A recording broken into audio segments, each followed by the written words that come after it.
오늘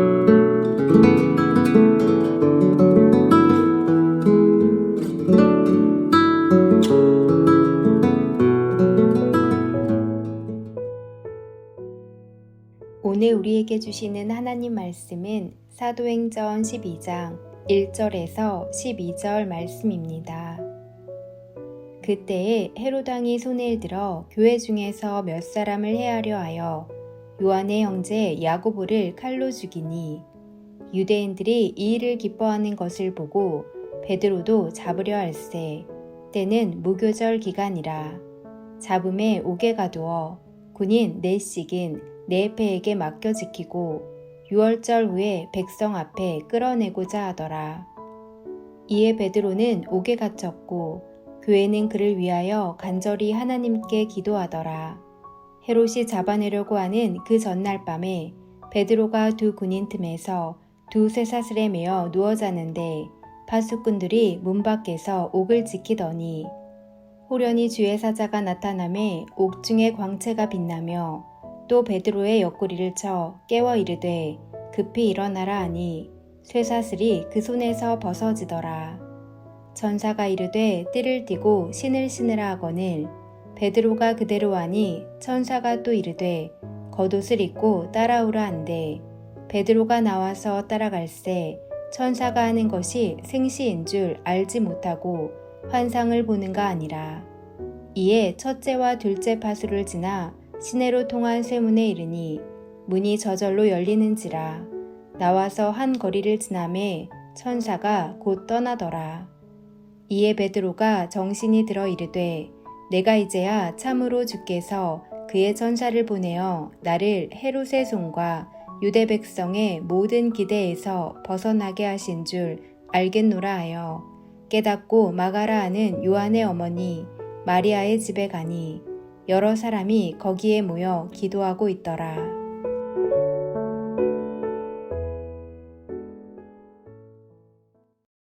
사도행전 11장은 최초의 이방인 안디옥 교회의 시작과 부흥에 대해서 기록했습니다. 그런데 이어지는 오늘 본문인 12장에 보면 헤롯 왕이 초대교회를 위협하는 내용이 기록되어 있습니다. 하나님의 역사가 나타나는 곳에는 반드시 사단의 공격도 있다는 것을 보여줍니다. 초대교회는 계속해서 하나님의 역사와 사탄의 공격이 반복적으로 교차되고 있는 것을 보여주고 있는 것입니다. 이것은 성도 개개인인 우리의 삶을 봐도 그렇고 교회를 봐도 그렇습니다. 오늘 본문의 말씀은 헤롯 왕을 통해 일어난 교회 박해에 대한 기록입니다. 12장 1절을 보겠습니다. 그때에 헤롯 왕이 손을 들어 교회 중에서 몇 사람을 해하려 하여. 12장 1절에 나타나는 이 헤롯 왕은 예수님께서 탄생하셨을 때 아기 예수를 죽이려고 했던 헤롯 더 그레이트라고 하는 헤롯 대왕의 손자입니다. 이 왕을 헤롯 아그리파 1세라고 부릅니다. 이 사람의 통치 기간은 주 37년부터 44년까지였습니다. 이 사람이 교회 중 몇 사람을 해하려 하여 2절에 보면 요한의 형제인 야고보를 칼로 죽였습니다. 칼로 죽였다는 뜻은 목을 베는 참수를 뜻합니다. 12장 4절입니다. 잡음에 옥에 가두어 군인 넷씩인 네페에 맡겨 지키고 6월절 후에 백성 앞에 끌어내고자 하더라. 아그리파 1세의 할아버지 헤롯 대왕은 권력욕이 대단했던 자로 알려져 있습니다. 그는 자신의 권력을 지키기 위해 자식들과 심지어 자기 아내였던 미리암조차 죽인 인물입니다. 그래서 로마 황제는 헤롯 대왕에 대해 이런 말을 했습니다. 헤롯의 자식이 되는 것보다 헤롯의 돼지가 되는 것이 더 안전하다. 오늘 본문의 헤롯 아그리파 1세의 아버지, 그러니까 헤롯 대왕의 아들이죠. 아리스토블루스도 자신의 아버지에 의해서 죽임을 당했습니다. 권력을 위해 살육이 쉴 새 없이 벌어지고 있는 곳에서 살아남아 왕의 자리에 오른 이 아그리파 1세는 그러므로 환경에 무척 예민했고 늘 상황에 대해서 초각을 곤두세우는 자였습니다. 여론이 기독교를 싫어하는 것을 알자 앞장서서 기독교의 지도자 중 한 사람인 야고보 사도를 죽임으로 백성의 환심과 인정을 받으려고 한 것입니다. 헤롯은 민심의 촉각을 세우고 눈치만 살피다가 마귀에게 이용당하는 사람이었습니다. 죽은 야고보 사도는 사도 요한의 형입니다. 야고보와 요한의 어머니 이름은 살로메였습니다.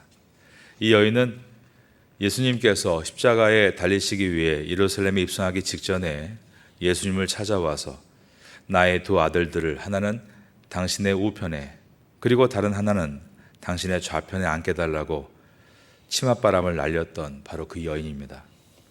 그녀는 예수님께서 이번 예루살렘 성에 입성하신다면 백성들의 열렬한 지지와 함께 이스라엘의 왕이 될 것이라고 생각했습니다. 그러나 예수님께서 이번에 예루살렘 성에 입성하시는 목적은 십자가에 달리셔서 온 인류의 죄를 대신에 죽으시기 위해서였습니다. 예수님은 자신에게 청탁하는 살로메에게 너희 아들들은 나의 잔을 감당할 수가 없다라고 하셨습니다. 즉 십자가의 사명을 말씀하신 것입니다. 하지만 어머니 살로메와 두 야고보와 요한은 우리가 감당할 수 있다라고 말을 했습니다. 그때는 주님이 거절하셨지만 이제 믿음의 사람인 이 야고보가 오늘 이 본문에서 그 사명을 이루고 있습니다. 야고보도 예수님과 같이 고난의 잔을 받아 마시고 순교한 것입니다. 야고보는 순교했고 이제 베드로는 순교를 앞두고 감옥에 갇혀 있었습니다. 그러나 하나님께서 감옥에 천사를 보내셔서 베드로를 구출해 내셨습니다. 그러면 우리가 이런 질문을 하게 됩니다. 베드로는 귀하게 여기신 것이고 야고보는 천하게 여기신 것인가? 그렇지 않습니다. 하나님은 각 사람을 하나님의 계획대로 아름답게 이끌어 가시는 것입니다. 오늘 본문을 통해서 우리는 하나님의 주권을 인정해야 함을 배우게 됩니다. 하나님께서 우리를 사용하신다는 것에 이미 감사해야 될 조건들은 가득 채워져 있습니다. 사도행전 7장이 평신도 집사 스데반의 순교였습니다. 그리고 나서 오늘 본문 사도행전 12장은 사도 가운데 첫 번째 순교자인 야고보에 대해서 기록하고 있습니다. 사도 12명 가운데 이 야고보가 첫 번째 순교의 열매가 된 후에 그리고 나서 모두가 순교합니다. 그런데 야고보의 친동생인 사도 요한만이 마지막까지 살아남게 됩니다. 그러나 그가 살았다고 해서 좋아할 일은 아니었습니다.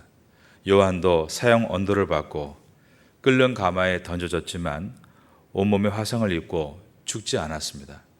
그러자 반모라는 섬에 유배되었고 그곳에서 성경의 마지막 책인 요한계시록을 기록했습니다. 하나님은 형인 야고보 사도에게 첫 번째 순교의 영예를 안겨주셨고 동생인 요한 사도에게는 마지막까지 살아남아 성경의 마지막 권인 요한계시록을 기록하는 영예를 안겨주셨습니다.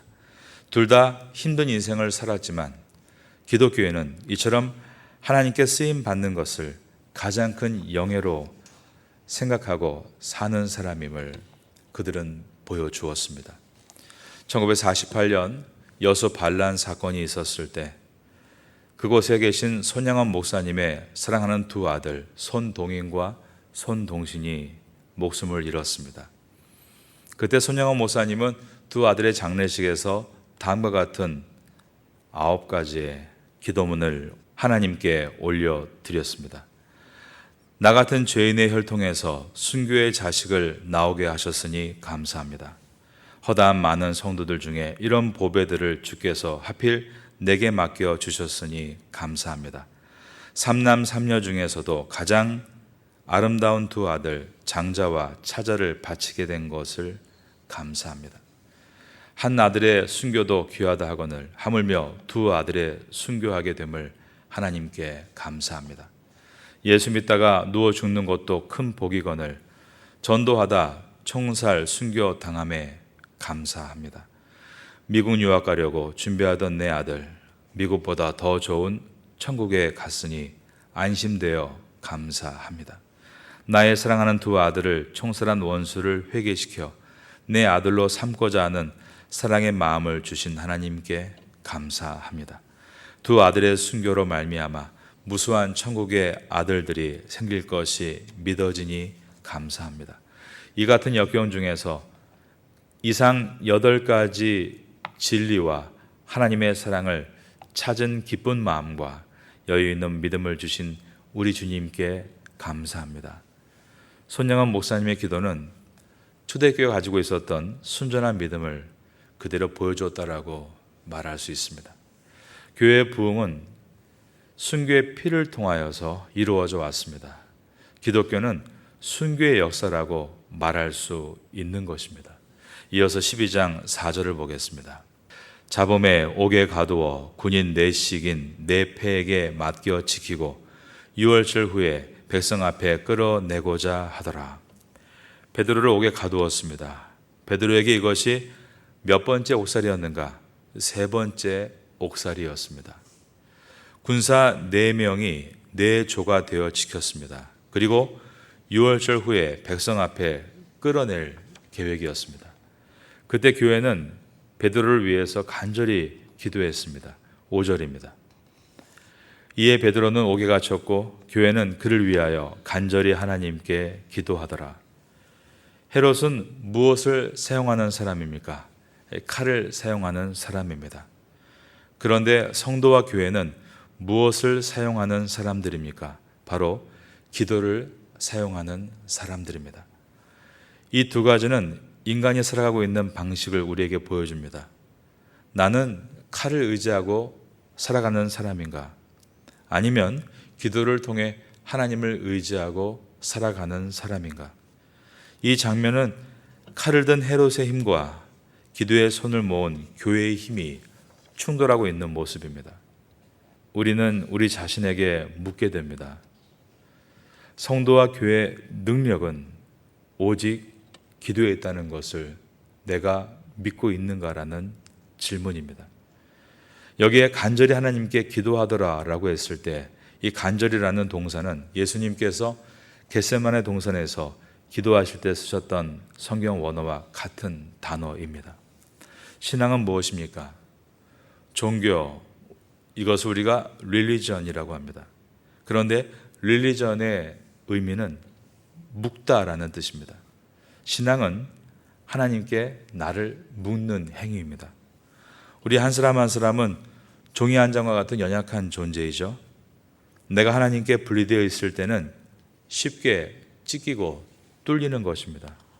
그런데 이 종이 한 장과 같은 개인을 벽에 붙여 넣으면 어떻게 됩니까? 벽에 바짝 붙어 있는 종이를 뚫을 수 없는 것입니다. 참된 신앙은 이처럼 종이 한 장과 같은 연약한 존재가 벽에 바짝 밀착 붙어 있을 때 뚫리지 않는 것처럼 하나님께 묶인 사람이 성도인 것입니다. 기도로 하나님께 묶여야 한다는 것을 오늘 본문이 보여줍니다. 여러분도 여러분의 삶이 늘 하나님을 바라보는 기도에 묶여 있게 되므로 세상이 여러분을 뚫지 못하는 선도가 될 수 있기를 주님의 이름으로 축원합니다. 사람이 일하면 사람만 일하지만 사람이 기도하면 하나님과 함께 일하게 되는 것입니다. 12장 6절을 보겠습니다. 헤롯이 잡아내려고 하는 그 전날 밤에 베드로가 두 군인 틈에서 두 쇠사슬에 매어 누워 자는데 파수꾼들이 문 밖에서 옥을 지키더니 이미 베드로가 투옥되었을 때 천사를 통해 베드로가 옥에서 나왔던 일이 있었기 때문에 이 사람들은 그러한 일이 다시 발생하지 않기 위해서 지금 최고의 경비 수준을 유지하고 있다는 것을 보여줍니다. 그 당시에 통상적으로 죄인들이 옥에 갇히면 죄수의 오른손과 간수의 왼손이 서로 묶이게 되어 있었습니다. 그런데 오늘 이 본문에 보면 어떻습니까? 한쪽의 간수에게만 묶인 것이 아니라 두 군사 틈에 있으면서 두 사슬에 묶여 있었다라고 기록하고 있습니다. 이것은 전혀 탈출이 불가능하다는 것을 우리에게 보여주고 있는 것입니다. 그러나 어떠했습니까? 한쪽에 묶여있던, 두 쪽 양손이 묶여있던 하나님께서 구원하고자 마음 먹으시면 그것은 다 똑같다라는 것입니다. 하나님께서 낫게 하기 원하시면 감기나 암이나 똑같은 것입니다. 내가 보기에 불가능해서 어렵고 힘들다고 하는 것은 나의 관점이지 하나님의 뜻이 임하시면 다 동일하다는 것을 오늘 본문이 보여줍니다. 하나님께서 성도들의 간절한 기도에 응답하신 것이 언제입니까? 12장 6절에 헤롯이 잡아내려고 하는 그 전날 밤에라고 되어 있습니다. 즉 마지막 죽음 직전이었다는 것입니다. 무교절 기간 동안에 하나님은 더 빨리 베드로를 구출하실 수 있었는데 왜 그 전날 밤까지 미루신 것일까? 우리가 여기서 배우는 것은 기도는 기다림이 필요하다는 것입니다. 믿음을 한마디로 말하면 뭐라고 말할 수 있겠습니까? 바로 기다림입니다. 불신은 무엇입니까? 조바심입니다. 성도들은 날마다 기도를 합니다. 많은 기도의 제목들이 있는 것입니다. 그러나 여러분, 그 기도의 제목을 마지막 전날 밤까지 포기하지 않는 여러분 되시기를 바랍니다. 마태복음 24장 13절에 기록된 말씀입니다. 그러나 끝까지 견디는 자는 구원을 얻으리라. 하루 중에서 가장 어두울 때는 해가 뜨기 직전입니다. 새벽녘이 가장 어둡습니다. 기도의 응답도 이루어지기 바로 직전이 가장 힘듭니다. 그러나 이것을 하나님께서 반복하게 하시는 이유는 작은 싸움에 이길 수 있어야만 마지막에 큰 싸움에도 이길 수 있기 때문입니다. 주변이 어둡고 밝고에 따라서 마음이 요동치는 그러한 얕은 물가의 신앙을 벗어내고 어려운 가운데도 오직 나의 주를 의지하고 마지막 순간까지 기도를 포기하지 않고 한 가지를 이겨나갔을 때 하나님은 이런 분이시구나 깊이 깨닫게 되고 나중에 더 큰 문제가 올 때에도 그 원리를 잊지 않고 나갈 수 있게 되는 것입니다. 이제 22장 6절을 보면 베드로가 어떻게 하고 있습니까? 야고보가 이미 칼에 의해서 참수되어 목이 떨어져 죽은 상태입니다. 그런데 지금 이 베드로가 감옥에서 누워 자고 있었다라고 되어 있습니다. 이런 내용이 사도행전 16장에서도 나오는데 거기에 보면 바울과 실라가 감옥에서 무엇을 했는가? 그들은 하나님을 찬미했다라고 되어 있습니다. 오늘 본문에서 베드로가 감옥에서 이제 죽음 직전에 있는 마지막 밤에 내일이면 끌려나가 죽을 것을 알면서도 두 군사 틈에서 사슬에 매어 자고 있었다라고 기록하고 있는 것은 우리에게 담대함이 무엇인가를 보여주고 있습니다. 베드로는 감옥에 갇혔어도 편안하게 잠을 자고 있었고 또한 바울과 실라는 감옥에 갇힐 때에도 감사함으로 찬송을 했습니다. 우리는 베드로가 예수님과 함께 배를 타고 가다가 풍랑을 만났을 때를 기억합니다. 얼마나 두려워하고 호들갑을 떨었는지 모릅니다. 그런데 부활하신 예수님을 그가 만나고 성령 충만을 받고 나서 이 베드로는 이렇게 변해 있었습니다. 다음날 죽게 되었는데도 불구하고 그 안에서 누워 잠을 잘 수 있는 그러한 담대함을 얻게 된 것입니다. 이것은 사나 죽으나 주의 영광을 위해서 사는 것만을 오직 삶의 목표로 둔 사람만이 할 수 있는 평안입니다. 성도의 삶 가운데 많은 고난이 있습니다. 그러나 두 군사 틈에도 잘 수 있는 이 베드로와 같이 주님께서는 우리에게 담대한 믿음과 또한 평안을 주신다라는 것입니다. 여러분의 삶에도 이러한 담대함과 평안을 잃지 않게 되기를 예수님의 이름으로 축원합니다. 7절입니다. 이제 호련히 주의 천사가 나타납니다. 이것은 기도의 응답이었습니다. 호련히 주의 사자가 나타나매 옥중에 광채가 빛나며 또 베드로의 옆구리를 쳐 깨워 이르되 급히 일어나라 하니 쇠사슬이 그 손에서 벗어지더라. 아래에 있는 10절입니다. 이에 첫째와 둘째 파수를 지나 시내로 통한 쇠문에 이르니 문이 저절로 열리는지라. 나와서 한 거리를 지나매 천사가 곧 떠나더라. 한마디로 말한다면 열림의 역사입니다. 기도를 통해 열림의 역사가 일어나는 것입니다. 11절입니다. 이에 베드로가 정신이 들어 이르되 내가 이제야 참으로 주께서 그의 천사를 보내어 나를 헤롯의 손과 유대 백성의 모든 기대에서 벗어나게 하신 줄 알겠노라 하여. 어떻습니까? 베드로가 천사에 이끌려서 그 옥문을 하나씩 빠져나올 때 사실은 무슨 일이 벌어지고 있는지를 깨닫지를 못했습니다. 그러다가 마지막에야 이제야 참으로 주님께서 그분의 천사를 보내서 나를 벗어나게 하신 것이구나를 알았다라고 말을 하고 있습니다. 저는 이 말씀을 묵상하면서 우리 역시 우리의 삶에 이러한 경험들을 늘 하고 있다라고 생각합니다.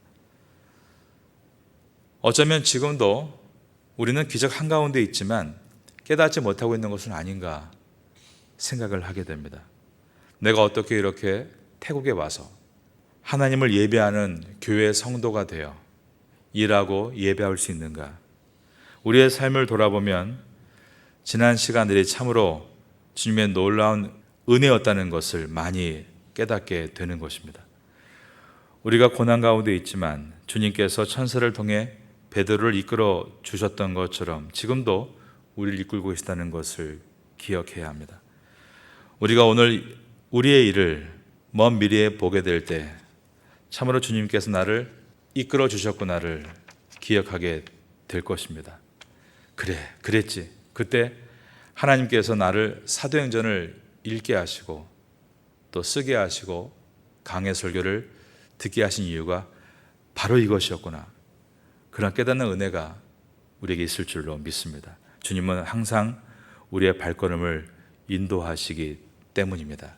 이 은혜를 기억하고 오늘도 주님이 나에게 열린 문을 주신 것을 잊지 않고 은혜의 문을 향해 걸어갈 수 있는 성도가 되시기를 마지막으로 예수님의 이름으로 축원합니다. 지금은 함께 기도하는 시간입니다. 7월의 공동 기도 제목은 첫째, 태국의 교회들이 부흥되게 하소서. 둘째, 세계의 교회들이 부흥되게 하소서. 셋째, 한인 디아스포라 목회자 포럼을 잘 준비하고 마치게 하소서. 넷째, 장애인 사역 1주년 행사를 잘 준비하게 하소서. 말씀을 붙잡고 기도하는 귀한 시간 되시기를 소망합니다.